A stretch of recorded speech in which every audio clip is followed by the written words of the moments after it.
Welcome to Entrepreneurs, Business, and Finance, the podcast.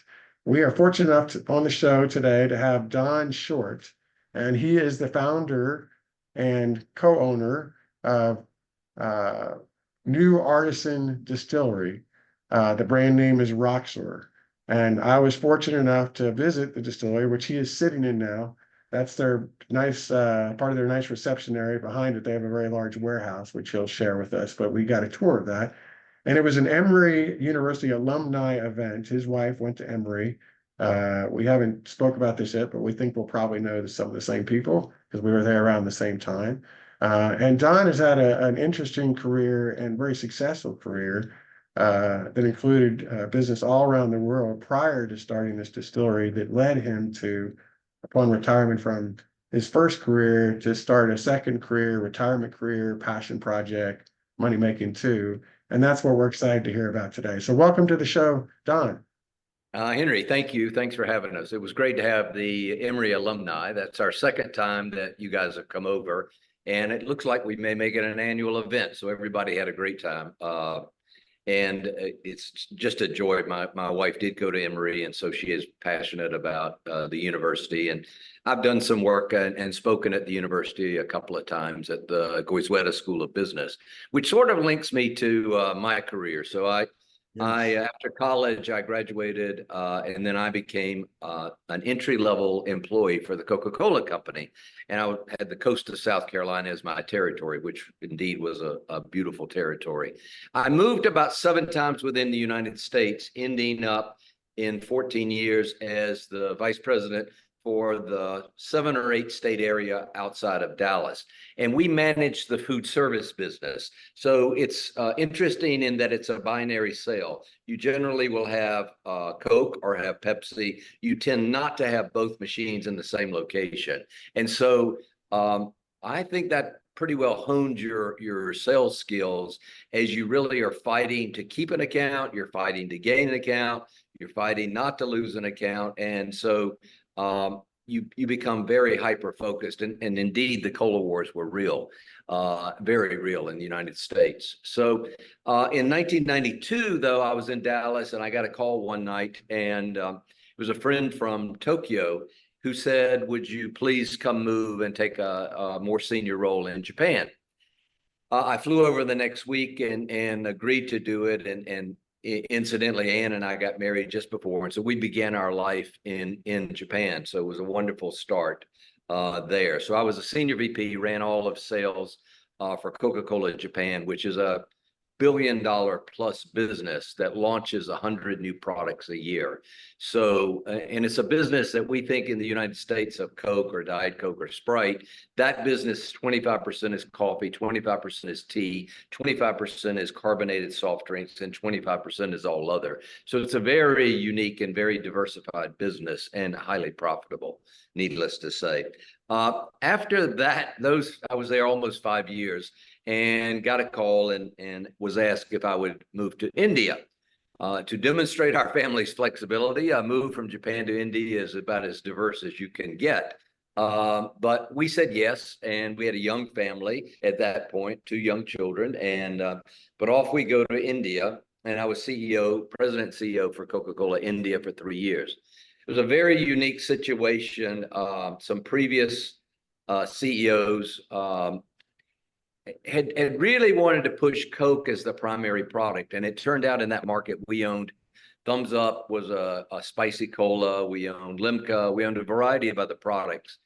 And ironically, as an interview with Wall Street Journal one day, the reporter asked me why I had been successful in India. And it was almost humorous to me because having lived in Texas before, the concept in my mind was if you own Coke and you own Dr. Pepper in the same market, you would virtually own the market. And so when I went to India and I saw this brand Thumbs Up, which was a spicy cola, I thought, wow, we should just be booming.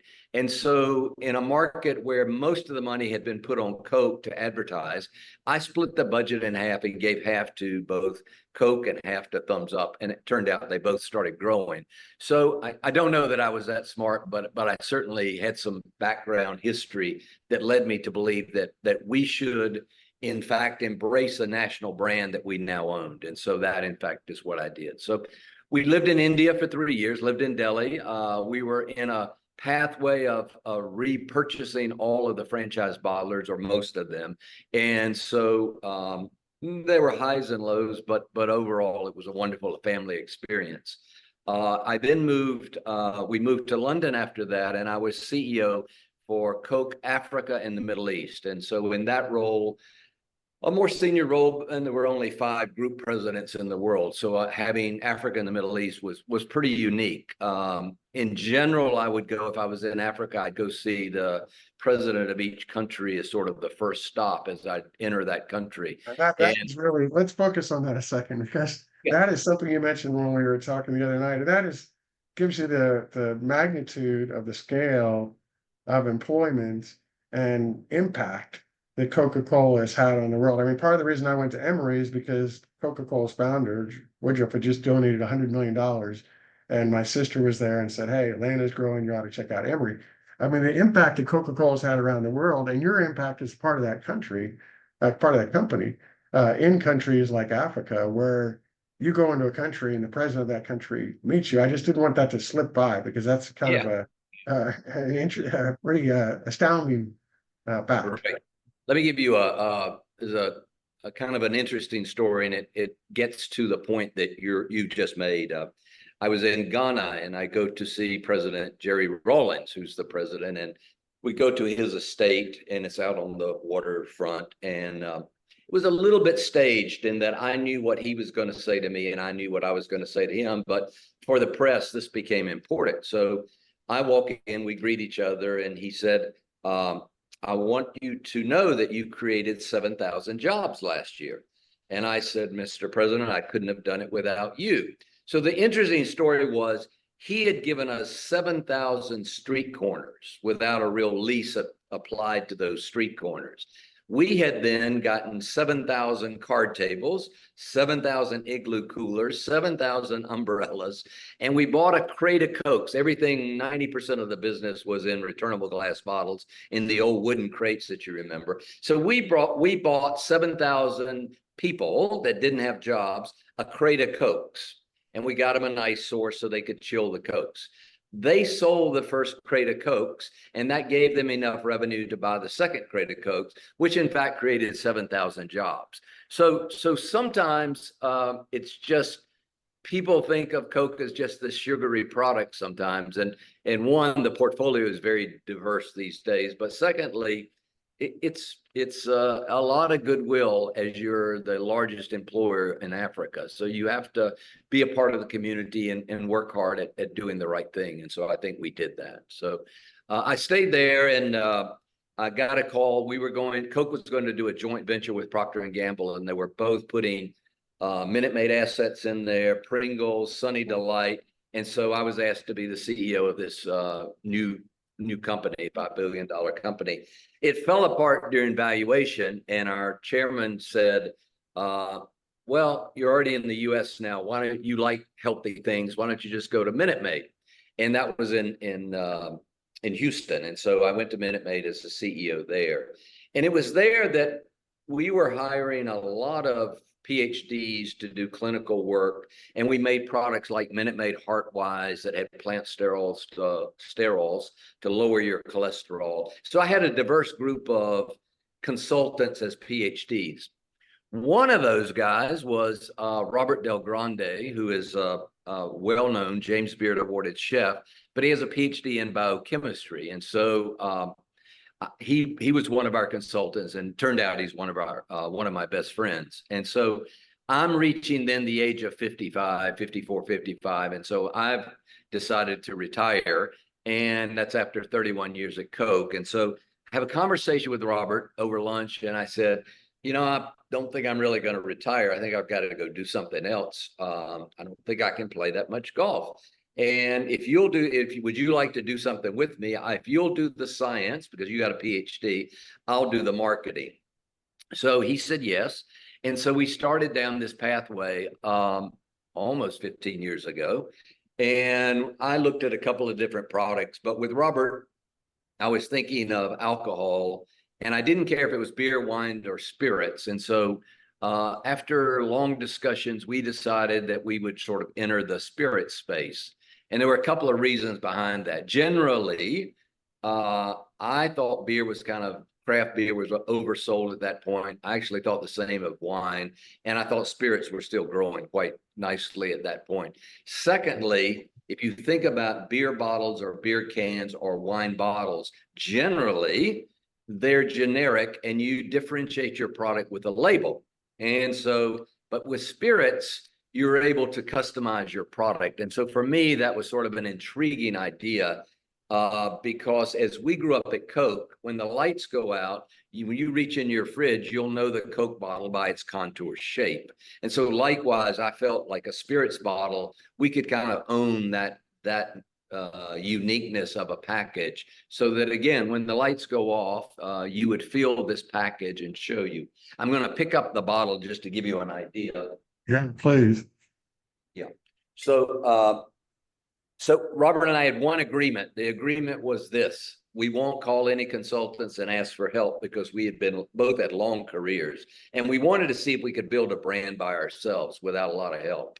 So on the package, you'll see that this looks quite a bit like a building, and it's inspired by architecture, and particularly by the architecture of Frank Lloyd Wright and other great architects. And so this is called the Skyline Bottle. It's a toast to the architects that create the skylines of our lives. So uniquely, even the package has its own name. And then the name is Roxor, which, if you can see this, we say on the rocks, shaken or stirred.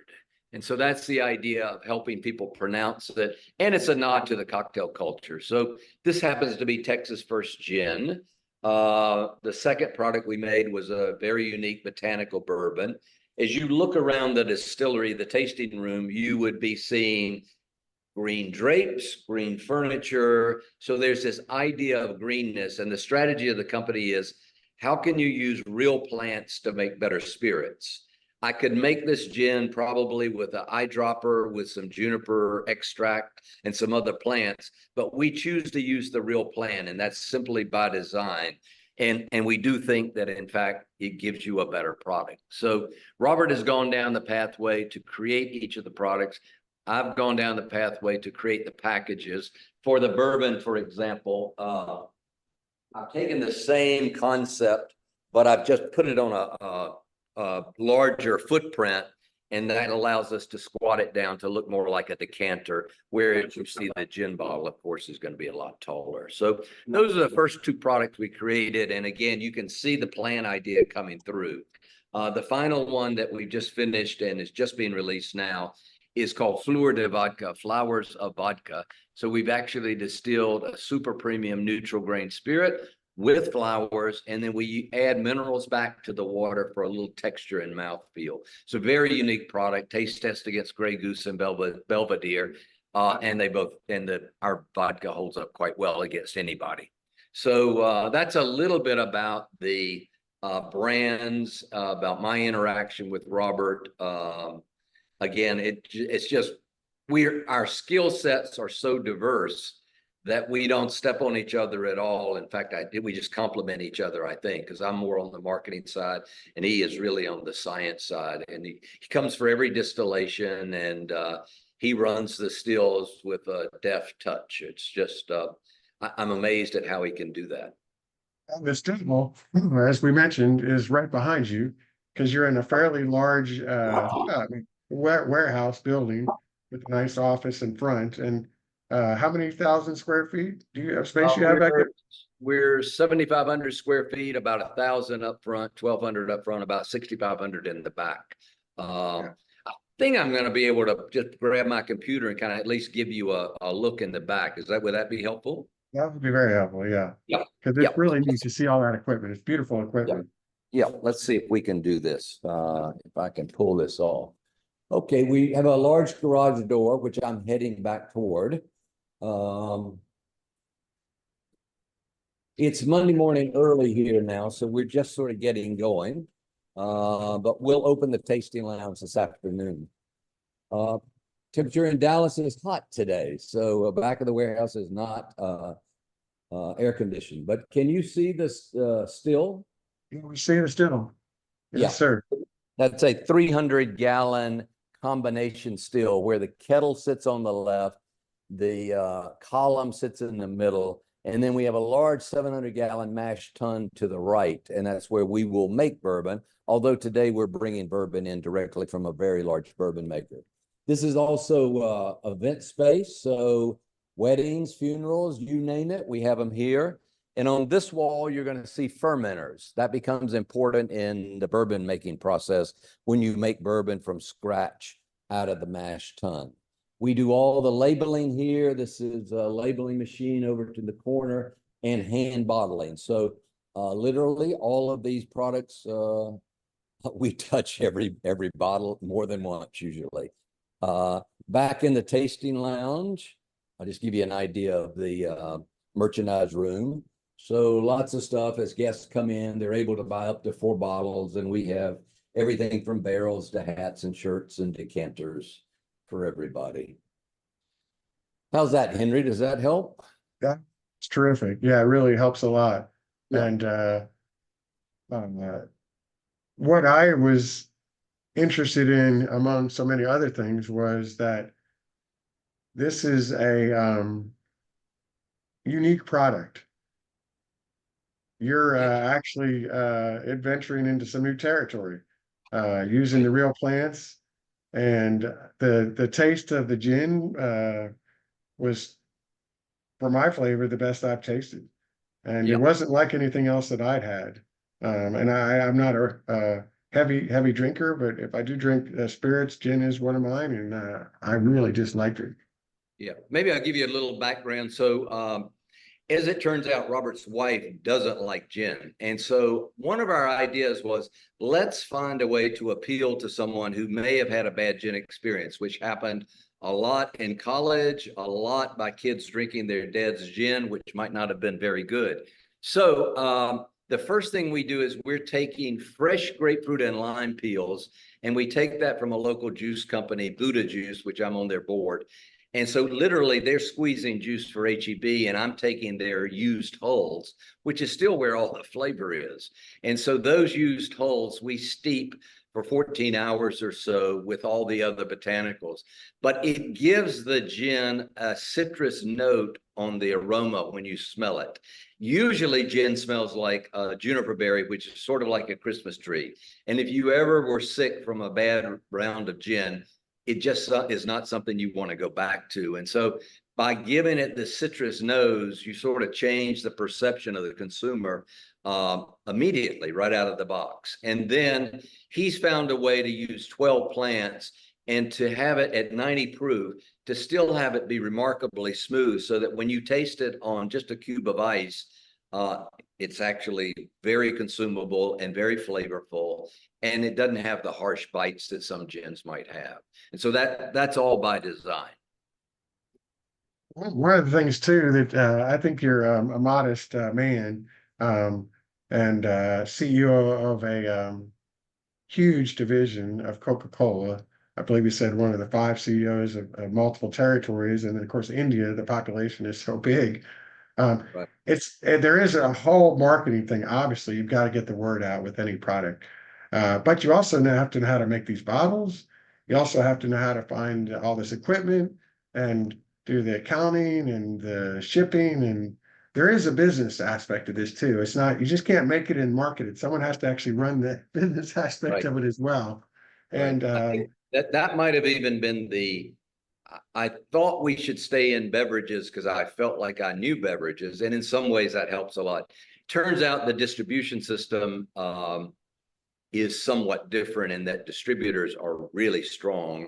Of course, Coke bottlers are really strong, but you at least have some more checks and balances, I believe, with our Coke bottlers than you do with a distributor who has a government license that is never rescinded for poor performance or anything of that nature. And so a lot of the control, particularly of a small company, boutique company like ours, is a lot of that control rests with the distributor. And it's a 3-tiered system. So you have retailers that sell alcohol, you have distributors that have to handle alcohol, and then you have makers, of which we're the maker.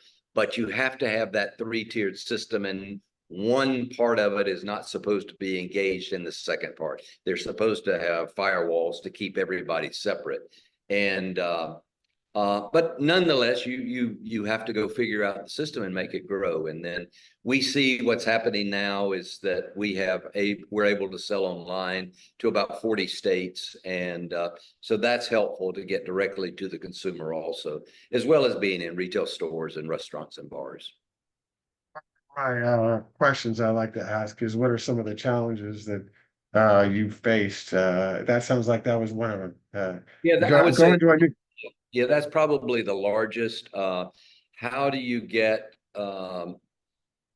you have a unique proposition, and at least I think that's what we do. Both the gin, the world's first botanical bourbon is certainly unique, and it has small amounts of 20 exotic botanicals go in the barrel with the bourbon for 6 months, and it gives the bourbon smoothness and complexity you wouldn't expect from a young bourbon. But nonetheless, you're having to go to the retail stores to ask them to handle the product. There's pricing you have to manage through that. You then have to go back to get the pull through off the shelf. And so you're in stores doing tastings with consumers in those states that allow that. For example, we probably will do 100 tastings in the state of Texas just this year.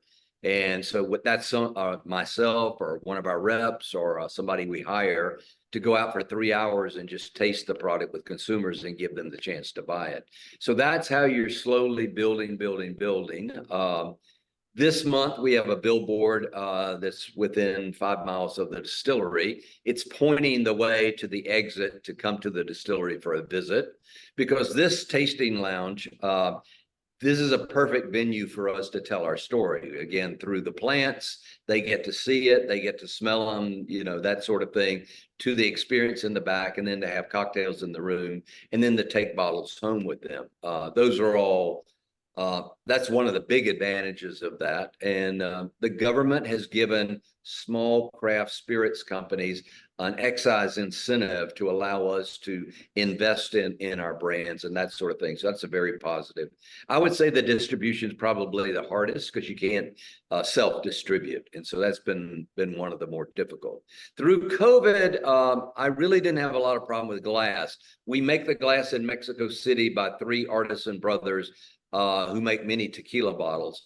But remember, Mexico City is adjacent to Texas, and so you need glass, you can drive the truck. And so I know a lot of people who had a lot more problems through China and some places where they were sourcing, that it just became difficult to get glass during COVID. But those are typical small company trying to make it in a company with giants. It is not easy. Did you anticipate? I know you didn't anticipate every problem. You have an adventurous spirit. Went all over the world, starting a new business.